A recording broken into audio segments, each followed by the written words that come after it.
Capsim Round 1 Guide, 2025-2026. Hello, and welcome back to the Capsim Simulation Guide for the season.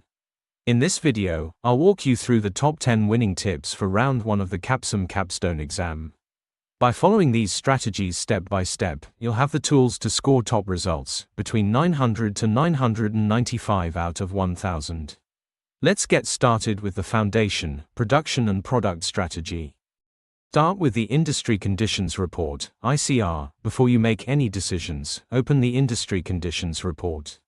This document shows you the 4 market segments: traditional, low cost, high volume, low end, high end, performance. In some versions, these segments may have other names like nano or elite, but the principle is the same.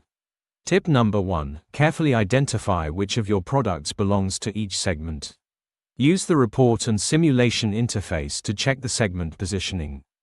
Use Table 2 plus Table 3 for forecasting. You'll see a Table 2 in the report, which lists segment specifications, and Table 3, which includes drift rates and ideal positions.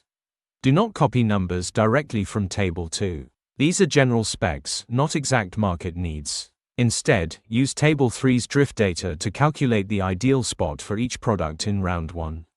You can do this using a pre-built Excel file or manually with a calculator. This is where many students make mistakes. They forget to update the product coordinates.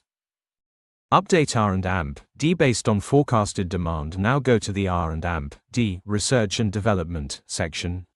Update each product's positioning using your forecasted ideal position. The correct position improves customer satisfaction and increases sales volume. For example, traditional product, around 6.4 on size and 13.5 on performance, low end, higher size, lower performance, high end, smaller size, higher performance. Exact numbers will differ by exam version. Learn the strategy, not the numbers.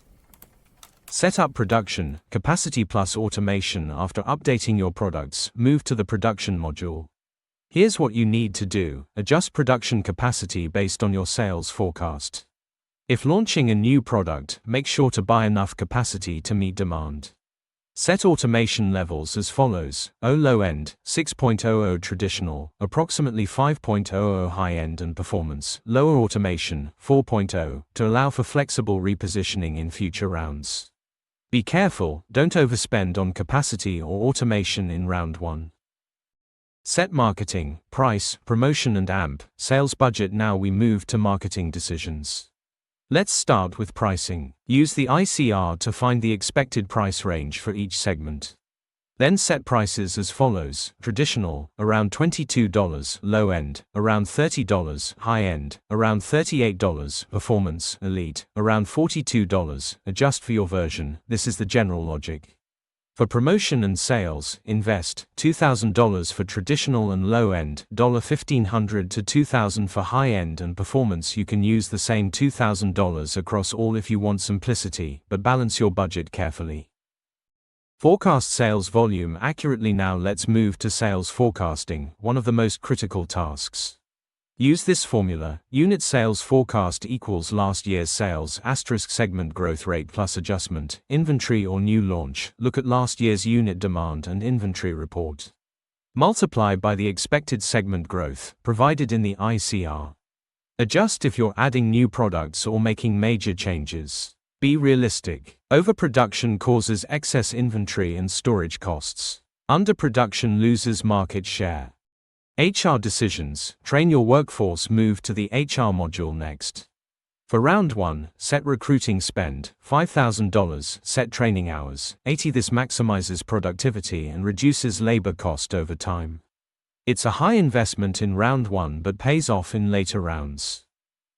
Finance decisions. Fund smartly. Let's go to finance now. You need money to fund R&D updates, new production capacity, marketing campaigns. Use 3 main sources of capital: issue stock, $39,000 long-term debt, $15,000 short-term debt, $15,000. Avoid emergency loans by keeping at least $50 million in cash buffer.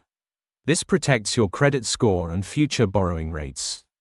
TQM, invest for long-term efficiency in round 1. Begin investing in TQM, Total Quality Management. Spend $1,000 per initiative. You'll have multiple options. Focus on initiatives that improve productivity and reduce R&D cycle time. These gains compound over time. Start early. Review estimated results and compare once all decisions are in. Review the pro forma reports.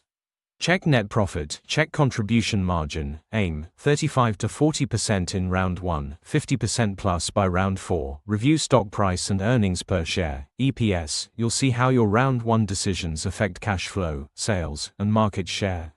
Compare with last year's results. For example, if last year's sales were $160 million, a good round 1 can push that to $195 minus $250 million, even $300 plus in later rounds. Repeat button recap and final advice. Let's summarize the key steps. 1. Start with the industry conditions report. Know your segments. 2. Use table 3 to forecast ideal product positioning. 3. Update R&D based on your forecast. 4. Plan production capacity carefully, especially for new products. 5. Price competitively based on segment expectations. 6. Promote aggressively in large segments. 7. Forecast sales using last year's data and growth rates. 8. Invest heavily in HR to boost workforce efficiency. 9. Secure funding smartly with stock and loans, avoid emergency loans. 10. Launch TQM and monitor estimated results. If you follow these tips in round 1, you set a strong foundation for round 2 to 4. Your profit, contribution margin, and stock price can double or even triple in the next rounds. Outgoing mail need help. If you have any questions or need free support for round 1 and round 2, send an email to email@help2002@gmail.com. Also, check out our blog for winning tips and example spreadsheets. Link https://capsimguide2021.blogspot.com. We also have videos for round 2, 3, and 4 strategies. Check the playlist. Thank you for watching, and I wish you great success in your Capsim journey. See you in the next video.